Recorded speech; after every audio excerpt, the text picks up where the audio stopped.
Live from the Lakeland Times, it's Oxley's Observations. Dive into the hottest topics, local and national, in the sports scene. Exclusive content only given to you by the Lakeland Times. Here's Jim Oxley. It's that time of year when brackets start flying and everyone thinks they have this year's Cinderella team pegged. The annual March Madness, college basketball's yearly finale, and arguably the greatest time in sports all year long. Now, I don't claim to be an expert bracketologist, although I am quite skilled at grabbing an easy chair and watching as many games as possible. Here's a rundown of my bracket this season. Let's begin in the South. The 1/16 game has top overall seed Florida playing the winner of Albany and Mount St. Mary's. Florida is well deserving of that top overall ranking, so expect them to move easily past whoever wins the play-in game. For what it's worth, Albany is the expected winner. Moving on through the South, I'll take Pitt over Colorado in a close 8-9 game, and VCU over Stephen F. Austin, ending the Lumberjacks' 28-game win streak. A tough UCLA squad wins the 4-13 game over Tulsa, and Ohio State survives Dayton in an in-state 6-11 game.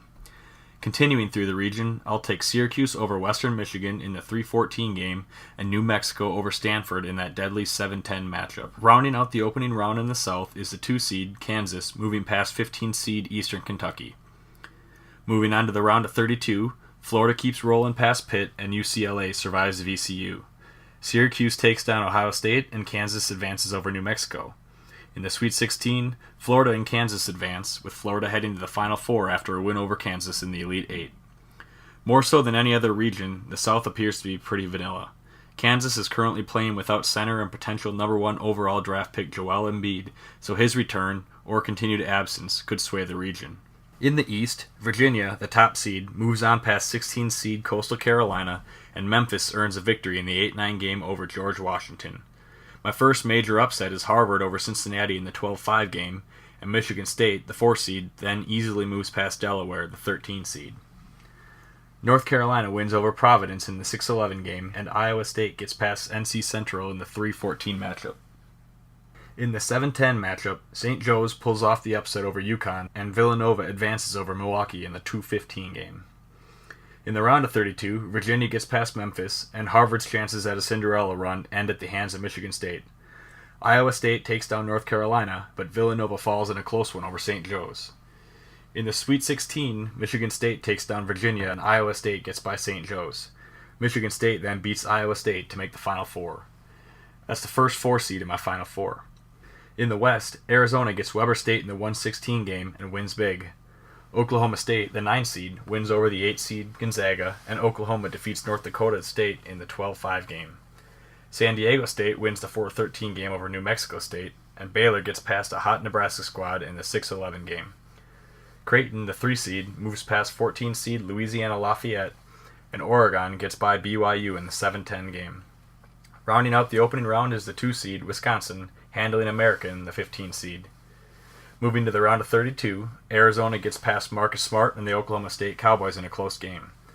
San Diego State's defense earns them a win over Oklahoma, and Doug McDermott carries Creighton over Baylor. Wisconsin also advances over Oregon to close out the round. Arizona gets by San Diego State in the Sweet 16, and Wisconsin shuts McDermott and Creighton down. Arizona's defense will force the Badgers to be perfect in their outside shooting, and as much as I'd love to put my Badgers into the Final Four, Arizona moves on to take the spot.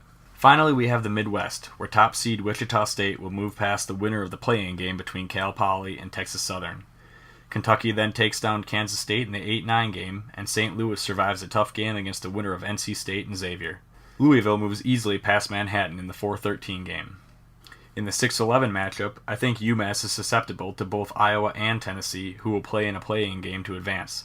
I'll take Iowa over Tennessee, then take Iowa over UMass. Duke wins big over Mercer in the 3-14 game, Texas falls to Arizona State in the 10-7 game, and Michigan moves past Wofford in the 2-15 matchup. In the round of 32, Wichita State survives a loaded Kentucky team and advances. Louisville handles St. Louis, Duke takes down Iowa, and Michigan gets past Arizona State. Louisville then takes down 1 seed Wichita State in the Sweet 16, advancing to play Michigan, who gets by Duke. Louisville, an underrated 4 seed in my opinion, gets by Michigan to earn a spot in the Final Four. They're my second 4 seed in the Final Four. In that Final Four, Florida defeats Michigan State, and Louisville heads to the title game for the second year in a row after beating Arizona. Louisville then becomes a back-to-back champion, taking down the top overall seed Florida in the championship game. Off guard Russ Smith is looking better than ever, and Louisville is hot right now, something they'll need to keep up to make it to the big game and make me look good.